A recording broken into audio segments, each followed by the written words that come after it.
दोस्तों RBI grade B phase 2 में जो ईएसआई का पेपर आता है वो हमेशा डिफिकल्ट लाइंस पे होता है। और उसके डिफिकल्ट होने का रीजन सिर्फ और सिर्फ एक है कि बहुत सारी स्कीम्स और बहुत सारी रिपोर्ट्स हैं और क्वेश्चन कहीं से भी किसी भी स्कीम्स और किसी भी रिपोर्ट से आ जाता है। और इसी रैंडमनेस को दोस्तों आज हम लोग मिलके कम करेंगे, जिसमें मैं आपको बताऊंगा कि कौन कौन से रिपोर्ट्स आपको करने चाहिए, स्कीम्स कैसे करनी चाहिए, and I am gonna tell you the important chapters from the static syllabus as well. तो चलिए स्टार्ट करते हैं without any delay, and I hope कि आफ्टर वॉचिंग दिस वीडियो आपको थोड़ा सा जो डर है ईएसआई का वो कम होगा। सबसे पहले अगर हम एरियाज ऑफ क्वेश्चंस की बात करें कि कहां से सबसे ज्यादा क्वेश्चंस आते हैं, तो दोस्तों चार एरियाज है जहां से क्वेश्चंस आते हैं। Number one, government schemes. जो ऑब्जेक्टिव वाला पेपर होता है उसमें 10 से लेके 15 क्वेश्चंस की रेंज जो होती है वो गवर्नमेंट स्कीम से ही आ जाती है। ठीक है, लास्ट ईयर जितने भी वन मार्कर थे, लास्ट ईयर जितने भी वन मार्कर्स थे, 10 नंबर यानी कि हो गए, वो सारे के सारे गवर्नमेंट स्कीम से आए थे। ठीक है, और उससे पिछले सालों में ऐसा देखा गया है कि लगभग 13-14 क्वेश्चंस, कम समटाइम्स 15 क्वेश्चंस भी गवर्नमेंट स्कीम से आते रहे हैं। तो लगभग अगर 10 क्वेश्चन आए तो वन थर्ड, और 15 क्वेश्चन आए तो लगभग one half of the paper of ESI objective will be from the government schemes. उसके बाद आते हैं एनुअल सर्वेज एंड रिपोर्ट्स, फिर पीआईबी और फिर स्टैटिक ईएसआई। स्टैटिक ईएसआई का वेटेज जो होता है वो डिस्क्रिप्टिव पोर्शन में ज्यादा होता है। डिस्क्रिप्टिव पोर्शन के लिए आपको स्टैटिक ईएसआई को बहुत अच्छे से कवर करना पड़ेगा। However in the last year paper 2025 there were 2-3 questions in the objective ESI paper as well from the static part. ठीक है, तो ये चार एरियाज है जहां से क्वेश्चंस आते हैं। सबसे पहले हम स्टैटिक ईएसआई की बात करेंगे कि स्टैटिक ईएसआई में आपको कौन कौन से इंपॉर्टेंट चैप्टर्स करने ही करने हैं। ठीक है, सबसे पहला है measurement of growth, national income and per capita income. अब इसमें आपको बहुत डिटेल में जाके नेशनल इनकम क्या होती है, कैसे कैलकुलेट होती है, that is not required.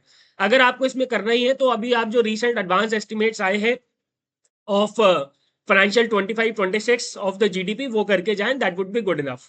Poverty alleviation and employment generation से जो क्वेश्चन आएगा वो करंट अफेयर्स का ही होगा, so that is not required. Sustainable development आपको करना चाहिए, sustainable development is very important.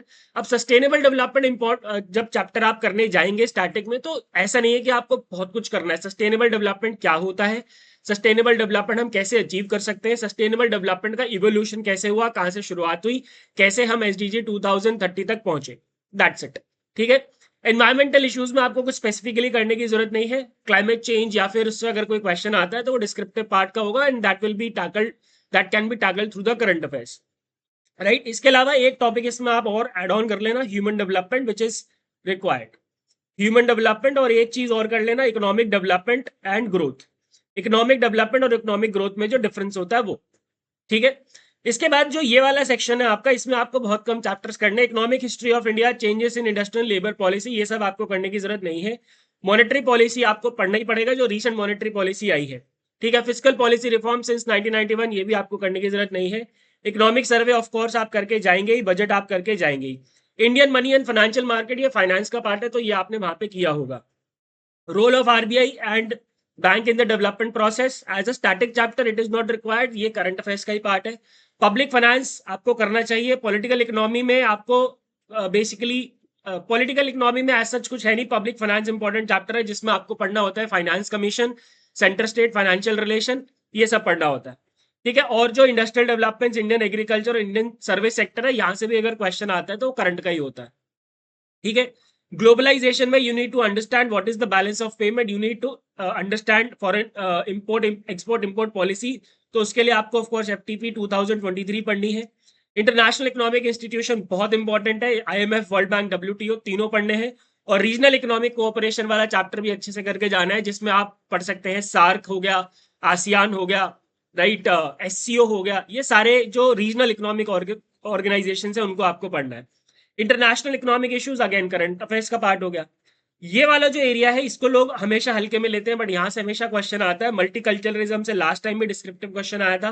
Demographic trends में, अर्बनाइजेशन, माइग्रेशन में आप बेसिक जो इंपॉर्टेंट रिपोर्ट्स आई है वो करके जाएंगे, और जेंडर इश्यूज डेफिनेटली पढ़ के जाएंगे। ठीक है, सोशल जस्टिस जैसा आपको कुछ भी अलग से पढ़ने की जरूरत नहीं है। तो स्टैटिक में जो मैंने आपको स्टैटिक के चैप्टर्स बताए बस उतने करके जाओ, बाकी मोस्ट ऑफ द टॉपिक्स से जो क्वेश्चन आएगा वो करंट अफेयर से ही आता है इसके अंदर।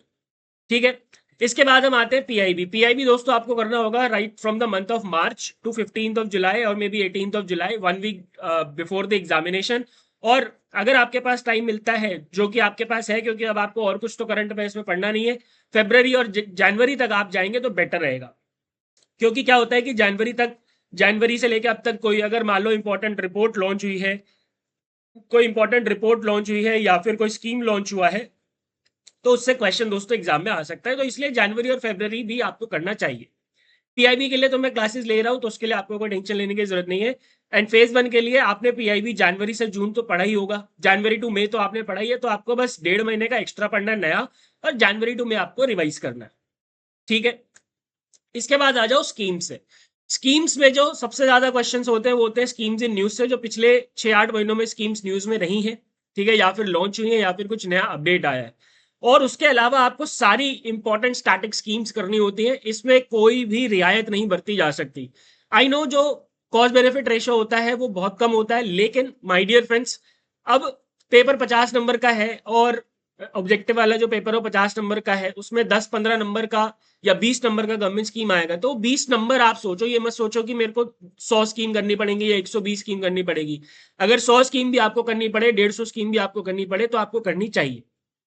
ठीक है, और इसके लिए मैंने 120 स्कीम्स का एक डॉक्यूमेंट प्रोवाइड करा रखा है, compilation in the course. So if you are enrolled student you can follow that, right.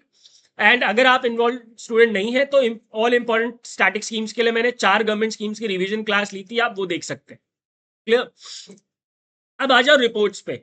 अब रिपोर्ट्स को थोड़ा सा अंडरस्टैंड करने की कोशिश करो दोस्तों। पहले मैं आपको एक ट्रेंड बताता हूँ छोटा सा। जो 2023 में रिपोर्ट से डिस्क्रिप्टिव क्वेश्चन आए थे, अभी हम डिस्क्रिप्टिव की बात करेंगे। पहले 2023 में जो डिस्क्रिप्टिव के क्वेश्चंस आए थे और जो 25 में डिस्क्रिप्टिव के क्वेश्चंस आए थे, अगर आप उनको ध्यान से देखोगे तो या तो वो सिलेबस में डायरेक्टली मेंशन थे, या फिर सिलेबस के किसी ऐसे थीम से रिपोर्ट को कनेक्ट करके उन्होंने क्वेश्चन पूछा था।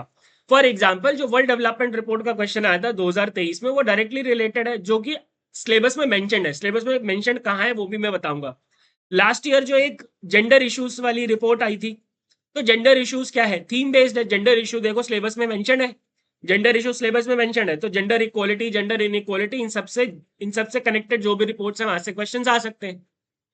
ठीक है, तो दो तरीके की रिपोर्ट से क्वेश्चन आते हैं। एक तो वो जो डायरेक्टली मेंशन है सिलेबस में। अब आप कहोगे सर डायरेक्टली मेंशन कहाँ है सिलेबस में? जब आप आरबीआई का नोटिफिकेशन देखोगे और उसमें सिलेबस पे जाओगे, ईएसआई के नीचे उन्होंने सजेस्टेड रेफरेंस मटेरियल दिया हुआ है।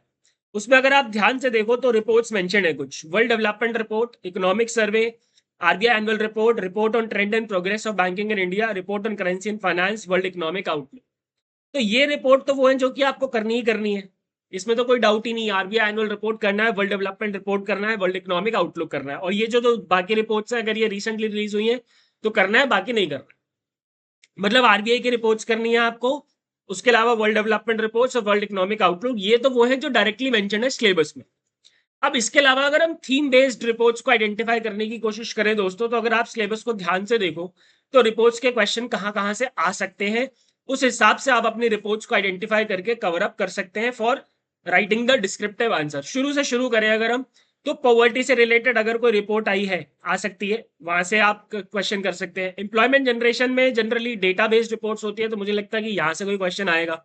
ठीक है, ये वाला जो सेक्शन है सिलेबस का, इसमें आई डोंट थिंक कि कोई थीम ऐसी है जहां से रिपोर्ट्स के बेस पे क्वेश्चन आ सके। लेकिन अगर आप इस वाले एरिया को, सोशल स्ट्रक्चर इन इंडिया को ध्यान से देखोगे, तो अर्बनाइजेशन पे बहुत सारी रिपोर्ट्स हैं, माइग्रेशन पे बहुत सारी रिपोर्ट्स हैं, जेंडर इश्यूज पे बहुत सारी रिपोर्ट्स हैं, और पॉपुलेशन पे बहुत सारी रिपोर्ट्स हैं दोस्तों। पॉपुलेशन हो गया, पॉवर्टी हो गया, ठीक है, एम्प्लॉयमेंट अनएम्प्लॉयमेंट हो गया, urbanisation, migration, gender issues, right. उसके अलावा अगर इकोनॉमी से कोई डायरेक्ट, इकोनॉमी या सोशल इश्यूज से कोई डायरेक्टली रिलेटेड रिपोर्ट है, for example world economic outlook हो गया, वर्ल्ड डेवलपमेंट रिपोर्ट हो गया, तो थीम बेस्ड रिपोर्ट्स आइडेंटिफाई करो जो कि जनवरी से लेके एग्जाम से पहले तक लॉन्च हुई है, और उनको कवर करके जाओ। अभी मैंने कुछ रिपोर्ट्स आइडेंटिफाई करी हैं आप लोगों के लिए, अभी मैं और आइडेंटिफाई करूंगा जिसकी लिस्ट मैं आपको आगे चल के भी दूंगा। जैसे कि अब यूनियन बजट तो बहुत इंपॉर्टेंट है, और यूनियन बजट से क्वेश्चन आ चुका है पहले भी। क्वेश्चन ऐसा आया था डिस्क्रिप्टिव में कि right 5 major points of union budget, तो इस बार भी आ सकता है। इकोनॉमिक सर्वे तो सिलेबस में ही मेंशन्ड है। 16 फाइनेंस कमीशन बहुत इंपॉर्टेंट है, आपको करनी चाहिए। ठीक है, इसके अलावा फॉरेन ट्रेड पॉलिसी रिपोर्ट से भी डिस्क्रिप्टिव क्वेश्चन बन सकता है, क्योंकि export import policy is mentioned in the syllabus. World development report directly mentioned in the syllabus, IMF world economic outlook directly mentioned in the syllabus. इसके अलावा there is an IOM world migration report 2026, यहां से question आ सकता है, recently launch हुई है।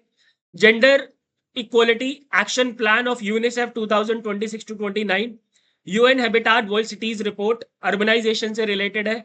NITI Aayog framework for million plus cities, जिससे फेज 1 में भी क्वेश्चन आया था, इससे क्वेश्चन आ सकता है। इसके अलावा एक डीपीआई एट 2047 लॉन्च की थी रिपोर्ट नीति आयोग ने, वहां से क्वेश्चन आ सकता है। Asia Pacific SDG progress report, financing for SD report UNDESA and world population highlight of UNDESA. तो ये अभी कुछ रिपोर्ट्स दोस्तों मैंने आप लोगों के लिए आइडेंटिफाई करी है। गोइंग फॉरवर्ड मैं आपको और लिस्ट दूंगा। मुझे लगता है कि 20 से 25 रिपोर्ट्स टोटल बनेंगी, जिनको आपको करना पड़ेगा for cracking the descriptive part as well as the objective part. ठीक है, ऑब्जेक्टिव के लिए तो देखो बहुत सारी रिपोर्ट्स बन जाएंगी, फिर जो हम पीआईबी में पढ़ते हैं या फॉर दैट मैटर हम जनरल करंट अफेयर्स में पढ़ते हैं। लेकिन डिस्क्रिप्टिव पार्ट के लिए आपको कम से कम 20 से 25 रिपोर्ट ऐसी डेफिनेटली बनेंगी जो आपको करके जानी पड़ेंगी। अब आप कहोगे सर 20 से 25 रिपोर्ट कैसे करेंगे यार? अगर आपको मान लो 15 क्वेश्चन तीनों आ गए, 15 क्वेश्चन तीनों आ गए रिपोर्ट से, जिससे आपका 30 नंबर का पेपर हो रहा है, तो भाई आपको 20-25 क्या, अगर मैं कहूँ 30 रिपोर्ट भी करनी पड़े तो आपको करनी चाहिए। ठीक है, आई होप दोस्तों आपको थोड़ी सी क्लैरिटी मिली होगी। और ये सारी चीजें अवेलेबल है RBI grade be quick course में, जो कि हमने रिसेंटली लॉन्च किया है specifically for the preparation of the phase 2. If you want to know the details of this course, the link is in the description. Thank you very much. Goodbye, take care, and God bless.